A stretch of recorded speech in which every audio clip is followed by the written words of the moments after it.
Today I'd like to talk about the issue of drone attacks in Pakistan, specifically around the tribally administered areas of northwest Pakistan. This is a deeply controversial issue in terms of US foreign policy, and it's something that I've been wanting to speak about for some time. The drone attacks began under the Bush administration and have continued under the Obama administration. They began in 2004 and they've coincided with the war in northwest Pakistan. According to Wikipedia, that's the source I'm using right now, and I concede, this is very important by the way, I concede this is not the strongest source, so that's entirely subject to debate. So all the figures I'm going to mention in this video are, broadly speaking, they're not, I don't want anyone to quote me on that and say sort of, oh, Nathan Hazlett says this is the figure. This is not, these are certainly not my figures, and they're just what I'm using from Wikipedia. Because I could look at other sources, but the point about Wikipedia is it's relatively neutral. It can be, anyone could contribute to it, whereas if I was to look at other sources it would almost certainly be biased. So from that point of view, Wikipedia at least is neutral, because anyone could contribute to it. So according to their statistics, a total number of between 2,830 and 3,549 people have been killed up to the end of 2013. So let's say that's about 3,000 people, along with 9 CIA officers in this. I don't know where their deaths come from, but according to Wikipedia, there is a debate regarding the number of civilians and militant casualties. An estimated 286 to 890 civilians have been killed, including 168 to 197 children. Amnesty International found that a number of victims were unarmed and that some strikes could amount to war crimes. Pakistan's Prime Minister Nawaz Sharif has repeatedly demanded an end to the strikes, stating the use of drones is not only a continual violation of our territorial integrity, but also detrimental to our resolve and efforts at eliminating terrorism from our country. The Peshawar High Court has ruled that the attacks are illegal, inhumane, violate the UN Charter on Human Rights and constitute a war crime. The Obama administration disagrees, contending that the attacks do not violate international law and that the method of attack is precise and effective. So there you hear both sides. The Americans, the Obama administration has doggedly defended this despite the controversy, and by the way, former President Jimmy Carter has been among those who have condemned it. Anyway, the Obama administration says this is necessary in order to make targeted killings of high-profile Taliban commanders, who are, of course, responsible for the deaths of US servicemen as well as scores and scores of civilians. Let's not forget that. But I have long been wary about the use of drones. It's very hard to argue a policy whereby a large number of civilians do die.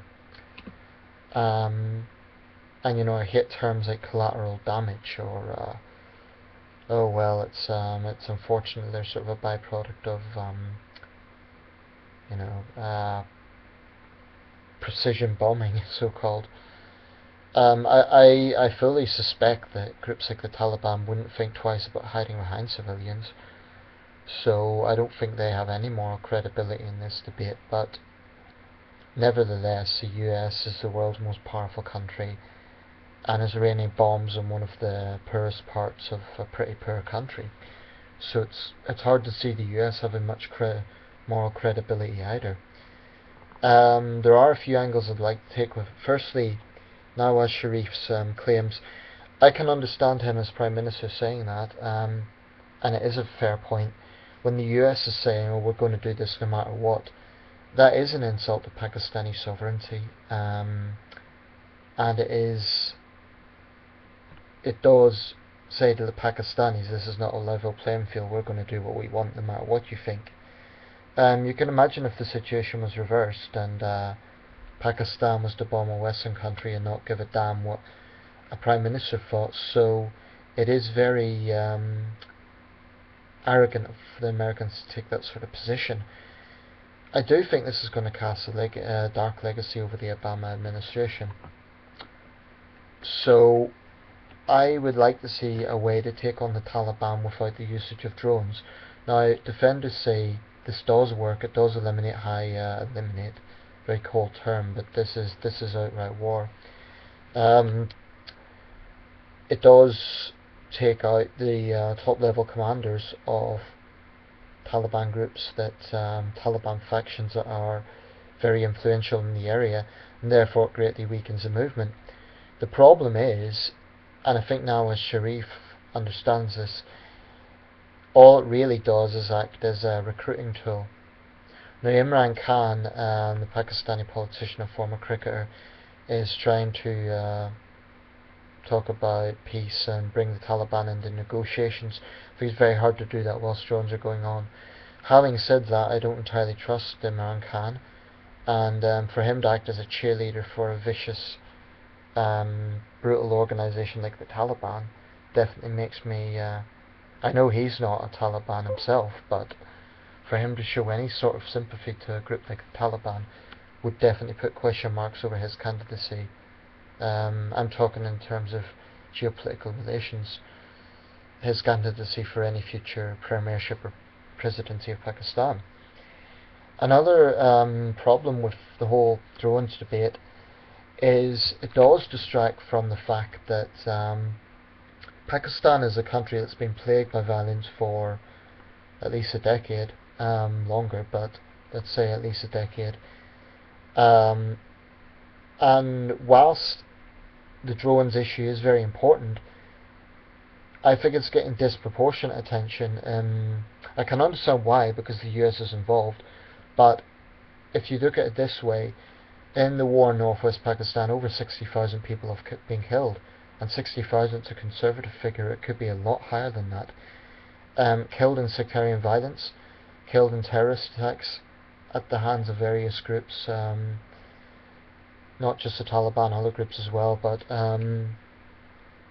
that has been a major problem in Pakistan, and I don't think it's right that the drones issue is dominating the entire debate, when actually it constitutes, even if you take the higher figures on the drones issue, which is almost 4,000, that's a relatively small proportion of the total number of people killed in the war in northwest Pakistan.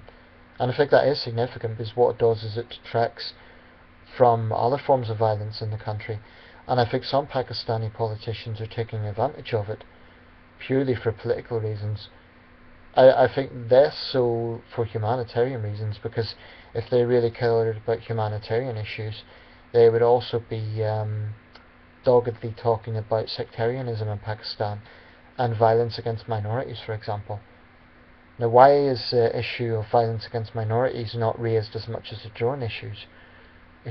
So I think there is some hypocrisy in terms of how the debate is dominating everything in Pakistan.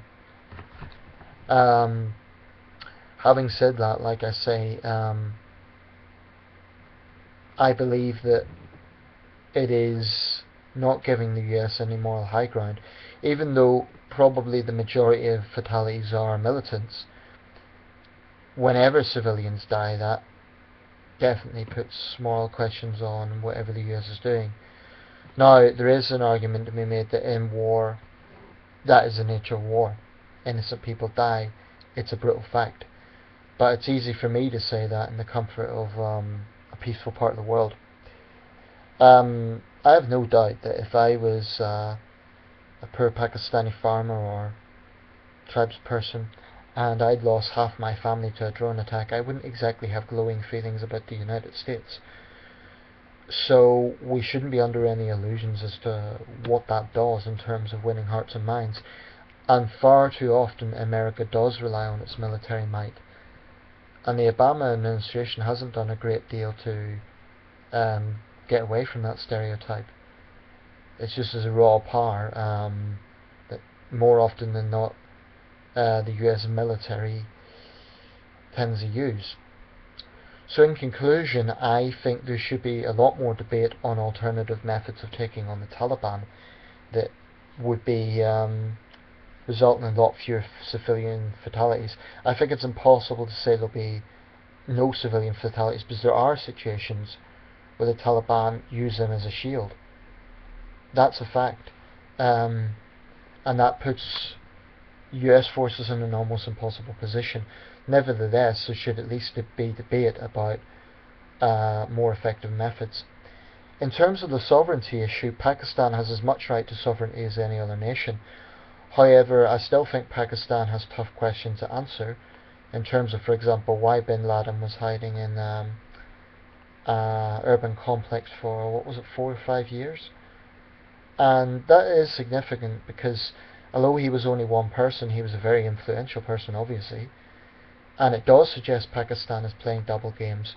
So for Pakistan, there's two issues: sovereignty, which they have a right to defend, but on the other hand, the Americans do have a right to ask this question: we're giving you millions and millions in aid. Whose side are you on? Pakistan really needs to answer that. And I know Pakistan and the officials get very defensive about this, and they say, oh, we've been fighting terrorism for 10 years, which they have, and few countries have suffered terrorism the way Pakistan has. But it's undeniable that the ISI is a shady organisation. For those who don't know, that's Pakistani security. And I think there is a valid claim to be made that Pakistan may well be playing double games. Corruption is endemic in this country, Pakistan, and I think it's valid for the Americans to say, look, we're giving you millions in aid. Whose side are you on? I think that's a valid question. And that applies to any Western power that has close relations with Pakistan. Pakistan is an absolutely critical country. So when aid goes there, financial aid, I think it is legitimate to ask questions, tough questions. And the Pakistanis shouldn't be so defensive about that, because without Western aid, they certainly couldn't take on groups like the Taliban alone. So it's legitimate. But in terms of the drones issue, there are definitely moral questions here, because civilians are dying. Even if it's not as many as the number of people killed in terrorist attacks, nevertheless, every life is an innocent life. So, yeah, it's definitely something that's going to be neat. I think the best approach, if there's ever going to be peace in this part of the world, then there needs to be some sort of negotiation, at least with moderate Taliban. I can understand the argument that it's perverse to think that an organisation that believes in stoning adulterers should be given a platform for the future of this country. Let's not gloss this over. The Taliban is a vile, barbaric organisation in terms of their philosophy. So I can understand any progressive being sick to the core about the idea of them having some say in future government. But we'll have to be realistic. Sooner or later, this war is going to have to end, and it won't end simply by eliminating the Taliban, because I don't think it can. There's too many of them, and every Taliban that gets killed gets replaced by 2 more. So I do think there's a division within the Taliban.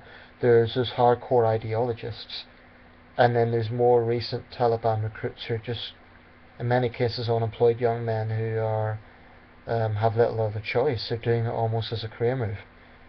So there needs to be an incentive for, it's a propaganda war more than anything. There needs to be an incentive for young men not to go to the Taliban. And that's an issue about work, it's an issue about a whole lot of things. Maybe the Pakistani military should pay them a lot more as an incentive to not join the Taliban. Because the Taliban, I understand, again, don't quote me on this, but I understand they offer 2 to 3 times as much as Pakistani military does. So you can see why the Taliban get recruits. It's a huge problem. I do think the drones issue, though, is going to be, and not just in Pakistan, and in other countries where it's used, like Yemen. A lot of focus is on Pakistan, but this is used in other countries, and it's just a raw example of US power. Some would argue USA arrogance. So yeah, I think there needs to be questions about how better to take on the Taliban. Drones cannot be used forever.